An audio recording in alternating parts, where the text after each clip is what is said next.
السلام علیکم۔ Classic Urdu novels channel پہ آپ سب کو خوش آمدید۔ کلاسک اردو ناول چینل ایک ایسا چینل ہے جہاں آپ کو بہترین ناولز کا شاہکار سننے کو یا پڑھنے کو ملتا ہے۔ تو میں لے کر آئی ہوں آپ کے لیے ناول تغافل جانا کو تحریر کیا ہے افشاں کنول نے۔ تو چلے آپ بڑھتے ہیں ناول کی ایپیسوڈ 14 کی طرف۔ لاس اینجلس امریکہ کا متحرک شہر جہاں دن کیا راتیں بھی سانس لیتی محسوس ہوتی تھیں، خوبصورتی میں اپنی مثال آپ، رنگ و بو اور زندگی کی رنگینیوں سے مزین۔ اس شہر میں ملک اکبر کے کئی ریسٹورنٹس تھے جہاں حلال فوڈ بآسانی دستیاب تھا۔ اس کے علاوہ ان کا امپورٹ ایکسپورٹ کا بزنس بھی تھا جس کا فری ہینڈ ملک ابان کے ہاتھ میں تھا، مگر وہ ویکینڈ کے دنوں میں ریسٹورنٹس کے کام کو بھی وقت دیتا تھا۔ اسی طرح ملک ارمغان بھی تھا، پڑھائی کے علاوہ وہ ہر طرح کی سرگرمیوں میں پایا جاتا تھا، بات چاہے اسپورٹس کی ہو یا پڑھائی کی یا پھر بزنس کی، وہ ہر معاملے میں گویا ماہر تھا۔ ابان نیچے وائز سنجیدہ تھا، لیکن ارمغان سنجیدگی کے ساتھ ساتھ چونچال طبیعت بھی رکھتا تھا۔ وہ ایک زندہ دل انسان تھا، مگر دونوں بھائیوں کی یہ عادت ایک ہی رہی تھی کہ انہوں نے خود کو اپنی شریک سفر کے لیے محدود کر رکھا تھا۔ ان دونوں نے کبھی کوئی گرل فرینڈ نہیں بنائی تھی اور نہ ہی لڑکیوں سے دوستی بڑھائی، نہ ان سے فری ہوئے تھے۔ ان کی ایک حدود تھیں جو ملک اکبر پہلے ہی متعین کر چکے تھے۔ وہ دونوں میاں بیوی ہی اپنے دونوں بیٹوں کے بہترین دوست تھے۔ وہ بے خبر والدین میں سے ہرگز نہیں تھے، بلکہ وہ اولاد کو محبت سے باندھ کر رکھنے والے تھے، ایسی محبت جو خوشبو تھی، اور یہی خوشبو اپنے اطراف کو بھی مہکا دیتی تھی۔ پرائیویٹ ہیلی کاپٹر سے وہ لوگ سیدھا اپنے شہر پہنچے تھے۔ وہ سب لیموزین میں گھر کے لیے نکلے تھے، جبکہ ابان دوسری گاڑی میں وہاں سے سیدھا آفس کے لیے نکل گیا تھا۔ ملک ولا جدید تقاضوں سے مزین خوبصورتی کے معیار پر پورا اترتا تھا۔ قنوہ نے اشتیاق سے پورے گھر پر نظریں دوڑائی تھیں۔ گرے اور وائٹ تھیم سے بنا یہ گھر کم محل زیادہ لگ رہا تھا، جہاں ملازمین فل یونیفارم میں گھر کا کام کرتے نظر آ رہے تھے۔ قنوہ کو شدت سے اپنا گھر یاد آیا تو اس کی آنکھوں کے سامنے کا منظر دھندلا سا گیا۔ اس سے پہلے کہ وہ ٹھوکر کھا کر گرتی، کسی نے نرمی سے اس کا بازو تھام کر اسے گرنے سے بچا لیا۔ ہیلو بیوٹیفل انوسینٹ لیڈی، پہچانا مجھے؟ اپنے سامنے سحر طاری کرتے ایک بھرپور وجیح نوجوان کو کھڑا دیکھ قنوہ ایک لمحے کو گھبرا کر 2 قدم دور ہوئی تو ارمغان نے نرمی سے اس کا بازو چھوڑ دیا۔ وہ کافی حد تک ابان کے مشابہ تھا۔ قنوہ اسے پہچان چکی تھی، جب یہ گھبراہٹ کچھ کم ہوئی۔ ارمغان بھائی!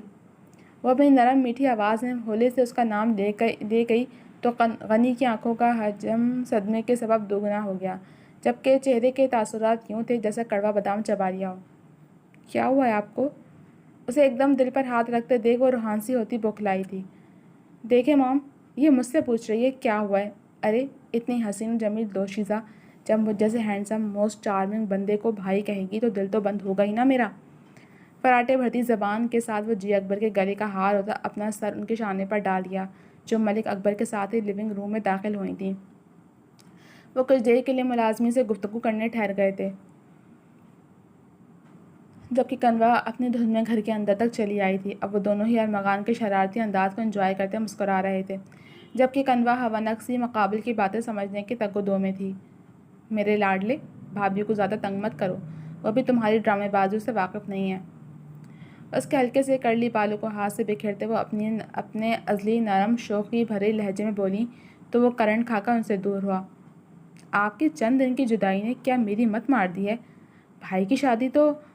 باقی کا جملہ ملک اکبر کی تنبیہ کرتی نظروں نے حذف کرایا تھا، لیکن وہ سخت متجسس ہی نہیں بلکہ مضطرب بھی ہو چکا تھا یہ جاننے کو کہ آخر ماجرا کیا ہے، دلہن ایسے کیسے بدل گئی۔ جیا، تم بچی کو اس کے کمرے میں چھوڑ آؤ، اور غنی تم میرے ساتھ چلو۔ پورے 1 ہفتے بعد تمہیں دیکھا ہے، پہلے سے زیادہ ہینڈسم لگ رہے ہو۔ میری بہو مل گئی ہے کیا؟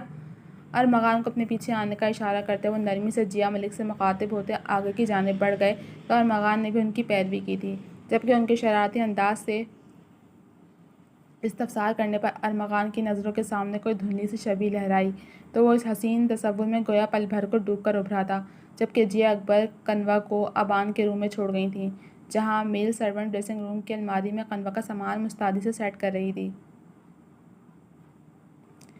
ہیلو میم، میرا نام شیلا ہے، اگر آپ فریش ہونا چاہتی ہیں تو میں آپ کا ڈریس نکال دیتی ہوں۔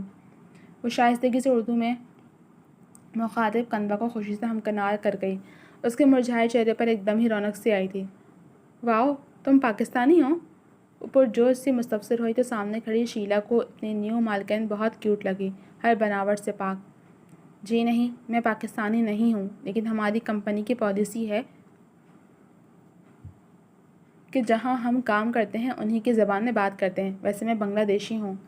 شائستہ اردو میں بولتی وہ کنوا کو پرلطف سی حیرانگی میں مبتلا کر گئی تھی۔ واقعی یہاں ہر کام منظم طریقے سے ہوتا تھا۔ یہاں کا ماحول اور رہن سہن پاکستان سے بالکل جدا تھا۔ کنوا جیسی سادہ طبیعت والی لڑکی کو یہاں یقیناً کچھ مشکلات فیس کرنی پڑ سکتی تھیں۔ خوشی ہوئی تم سے مل کر شیلا۔ اگر تمہارا کام پورا ہو جائے تو تم چلی جانا، میں ابھی بس سوؤں گی، سخت نیند آ رہی ہے۔ اپنی ازلی معصومیت بھرے انداز میں بولتی وہ جمائی روکتے ہاتھ کے پشت سے اپنی آنکھیں مسلتی جا کر نرم گرم بستر پر ڈھیر ہوئی اور دوسرے ہی لمحے وہ گہری نیند میں جا چکی تھی۔ اس کی نیند ایسی ہی تھی، لیٹی اور سو گئی۔ ملیحہ کو ہمیشہ اس کی نیند پر رشک آتا تھا، کیونکہ وہ کبھی اتنی پرسکون ہو کر نہیں سو پاتی تھی، اور نہ اس کی نیند اتنی گہری ہوتی تھی کہ ڈھول تاشے بھی بجیں تو کان پر جون تک نہ رینگ سکے۔ شیلا کام سے فارغ ہوتی روم میں آئی تو اس کے سامنے چہرے پر بڑی بے ساختہ مسکراہٹ نمودار ہوئی تھی۔ کنوا بالکل بچوں کی طرح سکڑ سمٹ کر سو رہی تھی۔ موسم اگرچہ سرد نہیں تھا، لیکن سوتے ہوئے کبھی ٹھنڈ بھی لگنے لگتی تھی، اسی لیے وہ اس پر کمفرٹ درست کرتی، اے سی کی کولنگ نارمل کرتے، کمرے کی لائٹس آف کرتی کمرے سے باہر نکل گئی تھی۔ دوسری طرف سب باتیں جان کر غنی کو اپنے بھائی کی شدید فکر لاحق ہوئی۔ ملیحہ کو اگر یہی سب کرنا تھا تو وہ رشتے پر راضی ہی کیوں ہوئی؟ بھائی یقیناً کافی ہرٹ ہونے کے ساتھ ساتھ مشتعل بھی ہوئے ہوں گے، لیکن ڈیڈ ان سب میں بیچاری کنوا کے ساتھ زیادتی نہیں ہو گئی؟ ساری بات جان لینے کے بعد ارمغان کو سمجھ ہی نہیں آ رہا تھا کہ وہ کیسے اور کس طرح ریئیکٹ کرے۔ کنوا بہت پیاری بچی ہے، تم اس کی فکر مت کرو، وہ تمہارے اتھرے بھائی کو اچھے سے سنبھال لے گی۔ یقین کرو جب ہم اسے رخصت کر کے لائے تھے تو جیا بہت ڈر رہی تھی، کہیں ابان ملیحہ کا غصہ کنوا پر ہی نہ نکال دے، لیکن شکر ہے کہ ایسا کچھ بھی نہیں ہوا۔ کنوا اتنی پیاری بچی ہے کہ کوئی پاگل ہی ہوگا جو اس پر غصہ یا زیادتی کرے گا، اور تم دیکھنا وہ دن دور نہیں جب اسی کنوا کے لیے تمہارا بھائی دیوانہ ہوا پھرے گا۔ ان کی پیشن گوئی پر غنی نے بری طرح سے سر دھنا تھا۔ بالکل اس طرح جس طرح آپ موم کے لیے دیوانے ہوئے پھرتے ہیں۔ جی اکبر کو بیڈ روم میں آتے دیکھ وہ ہر درجے شوق ہوا تو وہ اپنے بیٹے کے چھیڑنے اور ملک اکبر کی وارفتگی بھری نظروں کو خود پر مرکوز دیکھ بری طرح جھیپ سی گئیں۔ ہماری دیوانگی تو دن بدن بڑھتی جا رہی ہے۔ وہ مزید ترنگ میں آئے تو جیا نے انہیں آنکھیں دکھائی تھیں تاکہ وہ جوان اولاد کا ہی کچھ لحاظ کر لیں۔ بھائی میں معصوم نہ کچھ سن رہا اور نہ کچھ دیکھ رہا، اس سے پہلے کہ ڈیڈ خود مجھے گیٹ آؤٹ کرے میں خود ہی جا رہا ہوں۔ وہ مزید شوق ہوتا ملک اکبر کو دیکھ آنکھ کا کونا دبائے تیزی سے وہاں سے نکلا تو جیا اکبر نے اپنے شوہر کو بھرپور خفگی سے دیکھا تھا، جن کا رومانوی موڈ ہر دم کسی بھی پہر کہیں بھی آن ہو جاتا تھا۔ ناشتے کے بعد وہ سیدھی منور سلطان کے پاس آئی تھیں، جو نہ صرف جاگ چکی تھیں بلکہ رات سے کافی بہتر حالت میں نظر آ رہی تھیں۔ وہ شاید ابھی فریش ہو کر آئی تھیں جبھی وہ ٹاول سے اپنے چہرہ اور ہاتھ خشک کر رہی تھیں۔ وہ لپک کر ان تک پہنچی اور ان کے سینے سے جا لگی۔ آپ بھی ایسے ہی سمجھتی ہیں کہ ملی آپ کی عزت پر کوئی خوف لانے کا سبب بن سکتی ہے؟ کسی بچے کی طرح ان کے سینے میں سمائے اس کا لہجہ رقت آمیز درد کی لپیٹیں محسوس کرتے منور سلطان نے تولیہ ذرا فاصلے پر رکھی ٹیبل کی جانب اچھال دیا اور ملیحہ کے گرد اپنا حصار تنگ کرتی اس کا سر چوم گئیں۔ اپنی ملی پر جان سے بڑھ کر بھروسہ ہے مجھے۔ اگر بھروسہ تھا تو آپ نے کنوا کی قربانی کیوں دی؟ انتظار کر لیتی میرا، وہ نادان ہی نہیں بہت معصوم بھی ہے، اس کے ساتھ زیادتی کر دی آپ سب نے۔ رنجیدگی سے شکوہ کرتے ہوئے ایک دم سے رو پڑی تو منور سلطان کی اپنی آنکھیں بھی بھیگ گئی تھیں، لیکن وہ خود کو سنبھالے ساتھ ملی کو بھی سنبھالتی اسے لے کر بیڈ پر اپنے قریب بیٹھتی، اس کے دونوں ہاتھ تھام کر اس کی روئی روئی سرخ آنکھوں میں دیکھ کر گویا ہوئیں۔ وہ وقت ایسا تھا کہ کچھ سمجھ ہی نہیں آ رہا تھا، تمہارا بھی حرکت وجود، پھر وہ پیپر جو تمہارے پاس سے ملا، پورا گھر مہمانوں سے بھرا ہوا تھا، اس پر یوں لگا گویا ہم واپس کچھ سال پیچھے چلے گئے ہیں۔ ایسے میں جب جیا نے سسکتی ہوئی عزت کو بحال کرنے کا سندیسہ سنایا تو جیسے ہماری ہٹکی سانسوں کو کچھ بحالی ملی تھی، سمجھو جان کنی کے عالم سے گزرے تھے ہم۔ وہ بولتے بولتے گویا نڈھال سی ہوئی تھیں۔ ماں، کنوا ناراض ہے ہم سے، بڑی امی نے بتایا ہے مجھے، اور وہ لوگ واپس امریکہ جا رہے ہیں۔ اس نے محتاط انداز میں انہیں اطلاع دی تو وہ اس کا ہاتھ چھوڑ کر ٹھنڈی سانس بھرتی بیک گراؤنڈ سے ٹیک لگا گئیں۔ تمہارے بابا کے جانے کے بعد میرے اندر کی تمام خواہشات نے بھی گویا کفن اوڑھ لیا تھا، لیکن دنیا والوں کی غلیظ نظروں نے اس کفن تک کو داغدار کر ڈالا۔ ایسے میں نے اپنی اور تم دونوں کی عزت کی حفاظت کے لیے میر بخت کی ٹھنڈی چھاؤں کو قبول کیا۔ حالانکہ میں اس نکاح کے حق میں نہیں تھی، لیکن میری پہلے کب چلی تھی جو اب چلتی۔ یقین کرو میں نے کبھی ثروت کے ساتھ زیادتی نہیں کی۔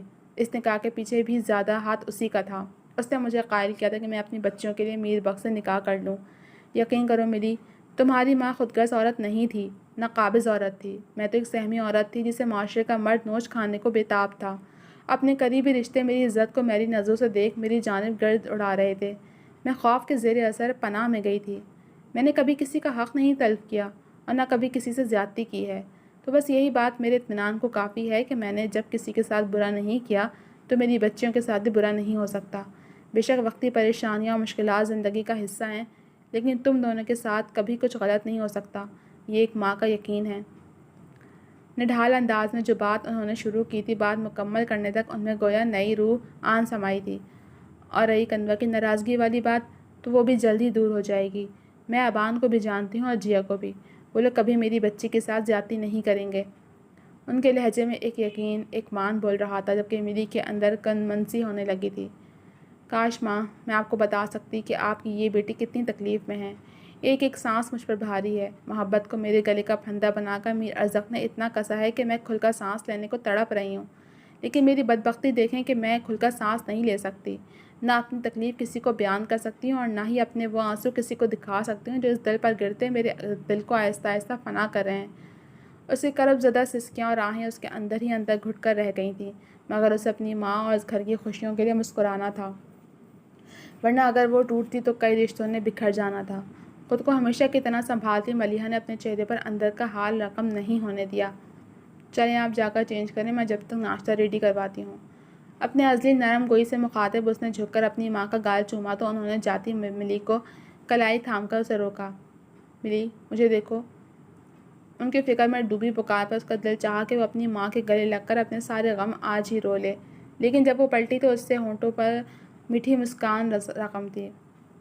میں ٹھیک ہوں ماں، کل جو ہوا بس ایک غلط فہمی تھی اور کچھ نہیں۔ بابا صاحب سے بھی میری بات ہو چکی ہے، وہ مجھ سے خفا نہیں ہے۔ پھر سب سے اچھی بات کہ میر ارزق سے نکاح کی صورت اب آپ کی ملی ہمیشہ آپ کے پاس رہے گی۔ رہی کنوا تو بہت جلد ہم اس سے ملنے بھی جائیں گے۔ رواں خوشگوار لہجہ اور ان کے ہاتھ پر تسلی بھری تھپکی منور سلطان کے دل سے کوئی بھاری بوجھ اتار گئی، تو وہ ہلکی پھلکی ہو کر جواباً خود بھی مسکراتی اس کی کلائی آزاد کر گئیں، جبکہ ملیحہ نے لمحہ لگایا تھا وہاں سے نکلنے میں، ورنہ شاید وہ وہیں پھوٹ پھوٹ کر رونا شروع ہو جاتی۔ انٹرکام پر اقبال بھائی کو ناشتے کا بولتے وہ اندھے منہ بستر پر آن گری تھی۔ اس کی آنکھیں خشک تھیں لیکن دل گویا بین ڈال رہا تھا۔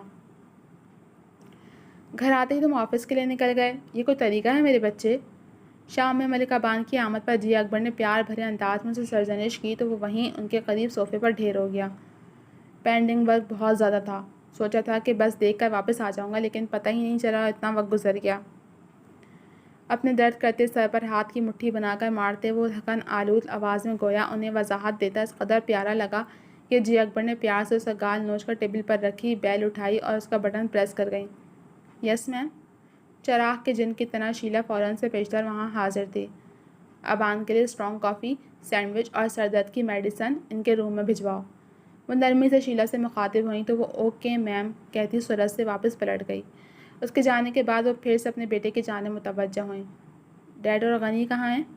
اپنی سرخ ہوتی آنکھیں کھولے وہ سنجیدگی مگر نرم گوئی سے اپنی ماں سے مخاطب تھا۔ ڈیڈ سو رہے ہیں اور یہ وقت غنی کا باہر گزرتا ہے، تم جانتے ہو۔ خیر تم جاؤ اور جا کر فریش ہو لو، پھر کافی اور سینڈوچ لے کر میڈیسن کھا لینا، اور پلیز روم میں جا کر بس آرام کرنا، کام کل دیکھ لینا۔ ان کے ہر انداز میں ممتا کوٹ کوٹ کر بھری تھی۔ ابان نے اٹھتے ہوئے ذرا سا جھک کر ان کا سر چوما تھا۔ آئی لو یو، اس کے والہانہ انداز سے کہنے پر جی اکبر خوبصورتی سے مسکرائی تھیں۔ محبت کے اظہار کے معاملے میں ان کے دونوں بیٹے ہی ملک اکبر پر بڑے تھے۔ لو یو ٹو میری جان۔ جواباً وہ اس کا گال تھپ تھپا گئیں تو وہ نرم نظروں سے انہیں دیکھتا اپنے بیڈ روم کی جانب بڑھ گیا۔ غنی کی ہیوی بائک جاذبہ کے اپارٹمنٹ کے احاطے میں آن ٹھہری تھی۔ اس نے ہیلمٹ اتار کر بالوں کو ہاتھ کی مدد سے سیٹ کیا اور ساتھ پڑا پھولوں کا بکے اٹھائے وہ دوسرے ہی لمحے بائک پارک کرتا تیزی سے لفٹ کی جانب بڑھ گیا تھا۔ مطلوبہ فلور پر پہنچتے اس نے جاذبہ کے اپارٹمنٹ کے باہر ٹھہر کر بیل دی اور بے صبری سے ڈور کھلنے کا انتظار کرنے لگا۔ جاذبہ جو ہاسٹل سے آ کر تھکن اتارنے کے لیے فرصت سے بات لے رہی تھی، ڈور بیل کی آواز پر بدمزہ سی ہوتی جلدی سے شاور لے کر بالوں کو ٹاول میں لپیٹتی، پھولدار ٹراؤزر شرٹ میں ملبوس عجلت میں واش روم سے باہر نکلی اور بیڈ پر پڑی شال اپنے گرد لپیٹ مین ڈور کی سمت بڑھ گئی۔ کی ہول سے اس نے باہر دیکھا تو غنی کو دیکھ اس کے چہرے پر بڑی کھلی سی مسکان چھلکی اور دوسرے ہی لمحے وہ ڈور ان لاک کر چکی تھی۔ ارے تم اس وقت یہاں کیسے؟ اس کا انداز کافی خوشگوار تھا، جبکہ ارمغان سامنے کھڑی پاکیزگی کی مورت کو دیکھ گویا فریز ہو گیا تھا۔ وہ ڈھلتی شام میں تر و تازہ اجلی صبح کا حصہ معلوم ہوتی گویا اس کے دل کے ہر حصے کو تراوٹ بھرا احساس بخش گئی تھی۔ اس نے کئی حسین چہرے دیکھے تھے، لیکن جاذبہ وقار کی کشش گویا طلسماتی تھی۔ وہ گویا ہر جانب سے بے بس سا ہو رہا تھا۔ یہی بے بسی اسے آج اس کے دروازے تک لے آئی تھی۔ باہر کیوں کھڑے ہو؟ اندر آ جاؤ، بے تکلفی سے کہتے وہ اسے اندر آنے کا راستہ دے گئی۔ یہ پھول میرے لیے ہیں؟ اسی کیفیت سے انجان وہ ارمغان کے ہاتھوں سے پھولوں کا بکا لیتی خوشنما پھول ناک کے قریب لا کر ایک گہری سانس بھر گئی۔ میں آپ کا شکریہ کہنے آیا تھا، اس دن آپ نے میری کافی مدد کی تھی۔ اسے کھلے کھلے دل کا سراپے کو نظروں میں رکھے غنی کا لہجہ گمبھیر، جبکہ نظروں میں گویا خمار کی لہر ابھر کر مدھم ہوئی تھی۔ جاذبہ کے پاس سے آتی گلاب اور سندل کی جیسی مہکتی خوشبو نے ارمغان کے حواس کہیں گم کیے تھے۔ اس نے اپنی دامن چھڑاتی کیفیت پر قابو پانے کے لیے اپنا دایاں ہاتھ گردن کے پچھلے حصے پر پھیرا تھا۔ اس کے اندر جیسے گھٹن سی بڑھنے لگی تھی۔ جاذبہ دروازہ لاک کرتی اندر بڑھی تو وہ ٹرانس کی کیفیت میں بس اس کے پیچھے پیچھے آنے لگا تھا۔ جی تو جناب، اب تک کے لیے صرف اتنا ہی۔ کیسی لگی آپ کو یہ ایپیسوڈ؟ کمنٹ سیکشن میں اپنے رائے کا اظہار ضرور کیجیے گا۔ تو ارمغان صاحب جو ہیں وہ ہو چکے ہیں جاذبہ وقار پہ لٹو، اور دیکھتے ہیں اب آگے کیا ہونے والا ہے۔ اور ملکہ بان بھی دیکھتے ہیں کہ ملکہ بان انور کو دل سے قبول کرتا ہے یا نہیں، یا اسی طرح ان کی روڈ ایٹیٹیوڈ چلتا رہے گا۔ تو جاننے کے جڑے رہیے میرے ساتھ، جلد ملوں گی اگلے ایپیسوڈ کے ساتھ۔ تب تک کے لیے اجازت دیجیے، اللہ حافظ۔